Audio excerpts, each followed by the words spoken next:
Beautiful faces, ugly faces, and Crunchyroll mistranslating things. It's Rezero Wednesday. The episode starts with Otto's crew underestimating Roy, and I thought that by Arc 5 we have long passed the time of underestimating an archbishop, but it still happens anyway. They say he's just one brat.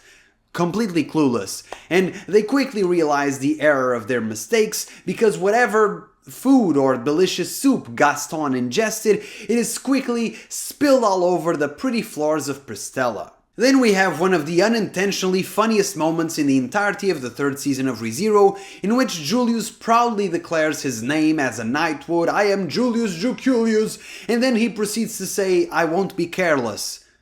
Huh? Bro, you're not supposed to say your name against gluttony. We've established that already. And this got me second guessing myself because was Julius not aware of this information? Did Al just whisper on Subaru's ear? But no, Julius was aware because in a previous episode when they fought gluttony at the government building, Julius was calling Subaru by an alias. So why did Julius do this? To be clear, it doesn't actually matter because as we see throughout the episode, gluttony keeps the memories and the names contained in those memories of all the people that they have eaten. And so, because gluttony ate Joshua, he knows Julius's name. So it doesn't actually matter, but still, to me, it was a very funny mistake. Just a bit of a noopsie from the finest of knights. And then they mistranslate Nisama once again, which if a weeb that had 3 months of Japanese classes, if I can find mistakes with your translation, then that means it's pretty bad. But thankfully this time they actually just literally say brother out loud in the script, so they have to translate it, and also they literally show Joshua's silhouette. So even for an anime only that's watching through Crunchyroll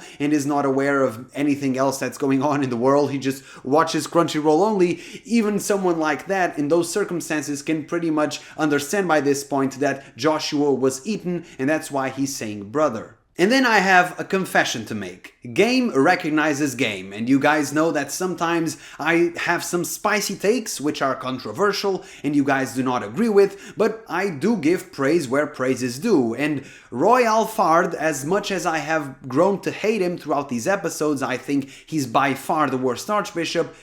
In this episode, he looked pretty cool. He was out there comboing Ricardo, giving the little stabby in the chest, and then he got up close. And this is the thing with proximity between two men, because it was the perfect distance where it's almost homoerotic, but it's not. It's still intimidating. So he's just mogging Ricardo. He's just giving him the business. And I have to say, even though I think Roy is generally speaking pretty lame, I think here he looked pretty cool, looked pretty intimidating. I have to give praise to Roy. Also, Roy's face combined with the butt shake, just a little jiggle, it got me laughing so much.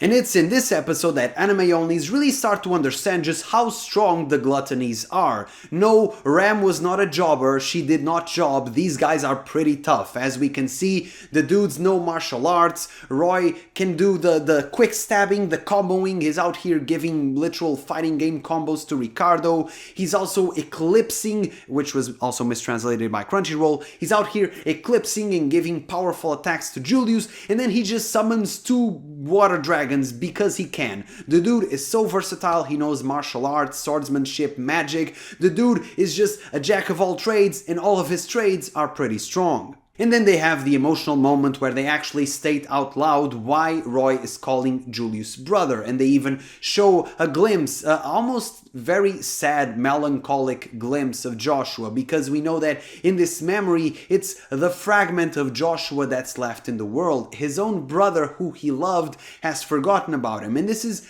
a very sad moment. I think that even though it's not as psychologically painful because you're not aware of what's happening, or physically painful because you don't really feel anything in your body, I think that gluttony is one of the cruelest powers in the entirety of ReZero, which is saying a lot because, as we know, the author is a deranged freak and a glutton for punishment, or at least a glutton for the main character's punishment.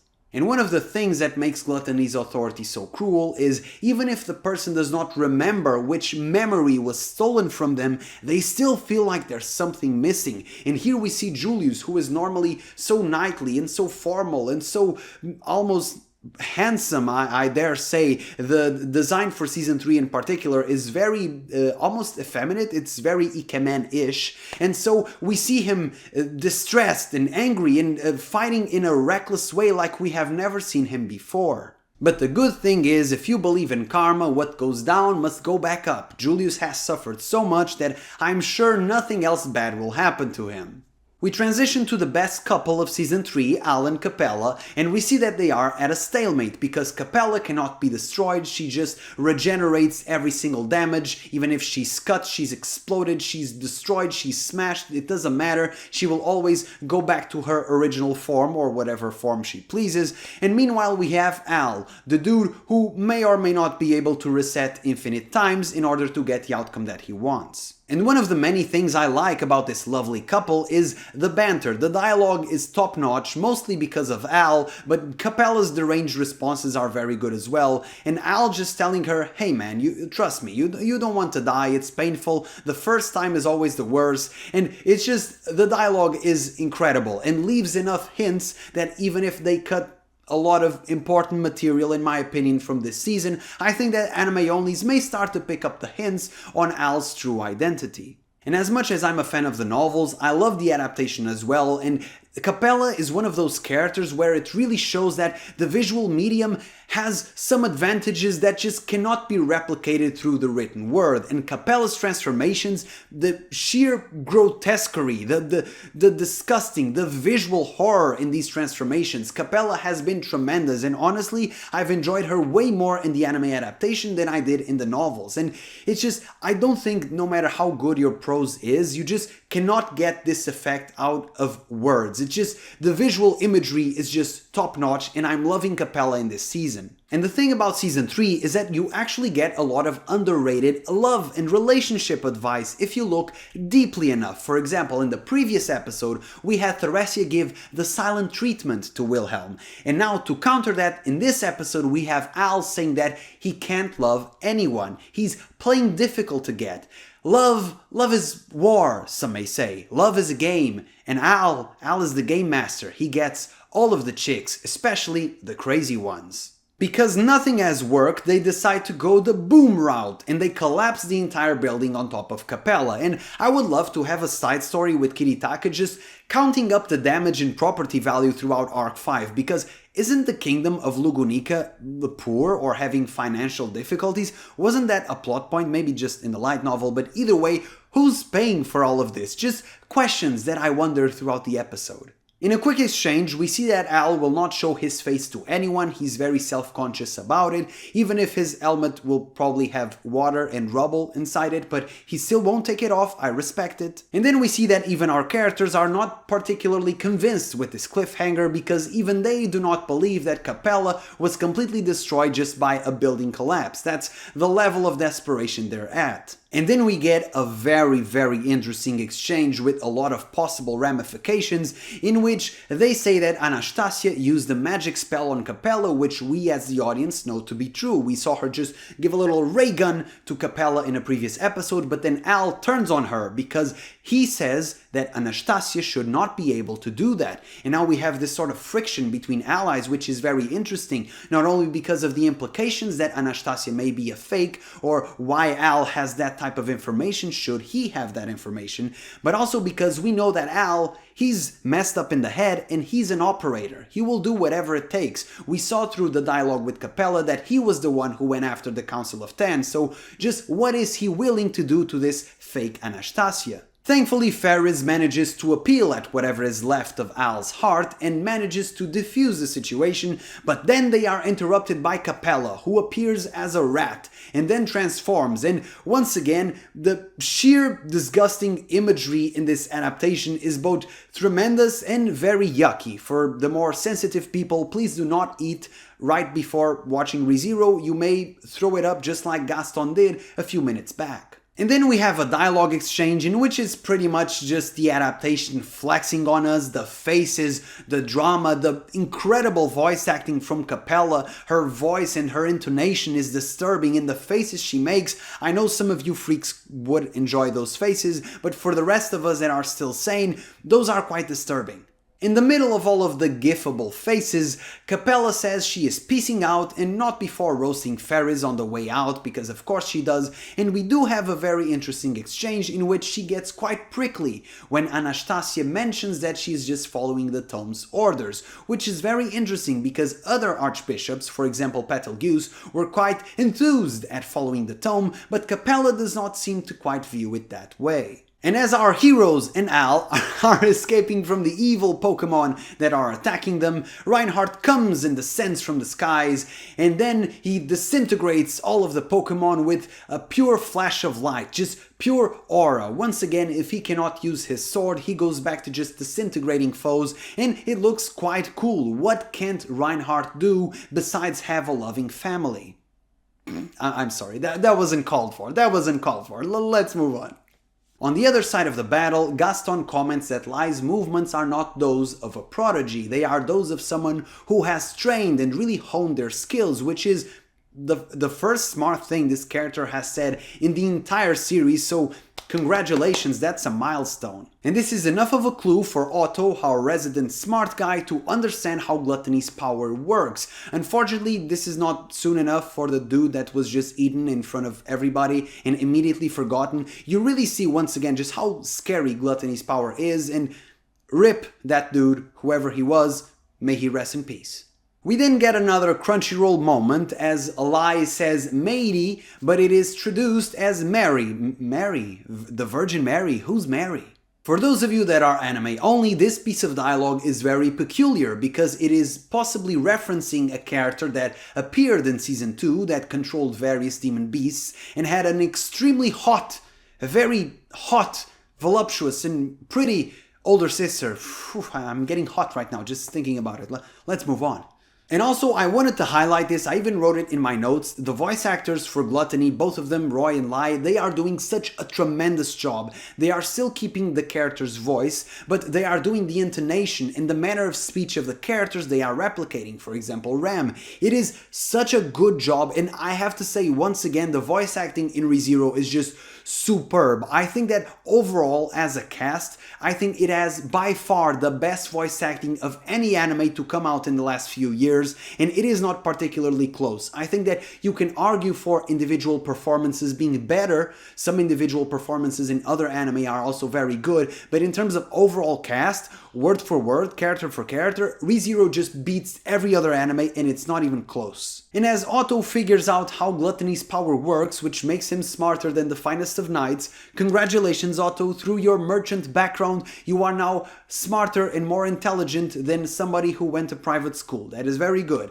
And thankfully for him, nobody knows his name because he has the hidden blessing of being a background character. And so nobody knows who he is, which for the first time in the series is actually very convenient. And actually this is not the first time because this is a sort of running gag, or should I say a recurring theme for our courageous best bro Otto, because in Season 2 Roswell's tome also ignored Otto because he was just such a background character, which is kind of hilarious that it is actually so useful for him to be such a forgettable person. And then we get the Louis name drop, which will introduce the anime community to the inevitable debate about how Louis should be translated. Some people say Rui, some people say Louis, which is roughly the same thing according to the Romaji. The R and the L are sort of the same sound in Japanese, but either way, what is not is Louis. Louis does not exist because that name you see there is written in the sort of French way, I believe, the French, le baguette.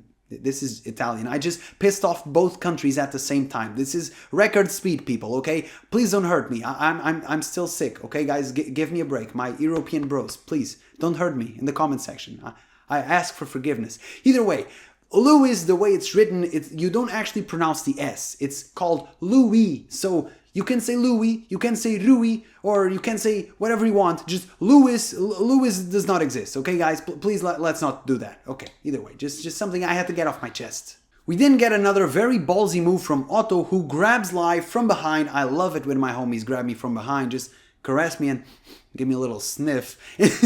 Unfortunately for Lai, Otto did not give him a little sniff, he put some explosives in his belly, which unfortunately did not do much damage, but it was still a very cool move from Otto. Otto, for being just a regular guy who is slightly smarter than average, the dude is very resourceful. And then we get one of the best cliffhangers in Arc 5, Byakuo is back, and she's ready to kick some gluttony ass and deliver some sass. And then we end the episode with one of the most repugnant taunts in the entire series. Lai is making fun of them by replicating Rem, and this is disturbing not only for the characters but also for the audience. This brings back bad memories, and so many members of the audience are Rem fanboys. Me personally, I've always been Team Emilia, you guys know that, but still, I love Rem a lot, I enjoy her a lot as a character, and seeing this just hurts the soul. And as Lai is making those disturbing faces, which we've had a lot of perturbing facials in this episode, every archbishop seems to be caressing themselves or something, Byakuo makes a profound statement that they must not let Lai meet Subaru because Subaru would not handle it, it's too much hurt for him, and so they are determined to stop gluttony right here and now. Once again, this episode was tremendous. I know that I sound like a parrot, I say this every single week, but that's because Rezero is incredible and this adaptation has been incredible. Yes, it's not been perfect, there are some things I would have done better or done differently, but still, the episodes overall have been tremendous. Much like the previous episode, this one does not need to be as strong on the animation department, because the fights are not as eventful. That's perhaps a bit controversial to some people, but I'll say it anyway. The fights aren't as eventful, and the characters do not carry as much gravitas as some of the other characters that we saw. For example, the fight between Garfield and Kurgan. These episodes are a lot more about the personal drama, the dialogue, and the emotions that they can elicit on the characters and obviously on the audience. This episode was incredible for all of the reasons that I mentioned, the voice acting, the drama, the character expressions, the incredible banter from Al, the incredibly dramatic entrance from Beatrice. Everything was top notch and I'm loving this adaptation. I'm only sad that we are so close to the ending.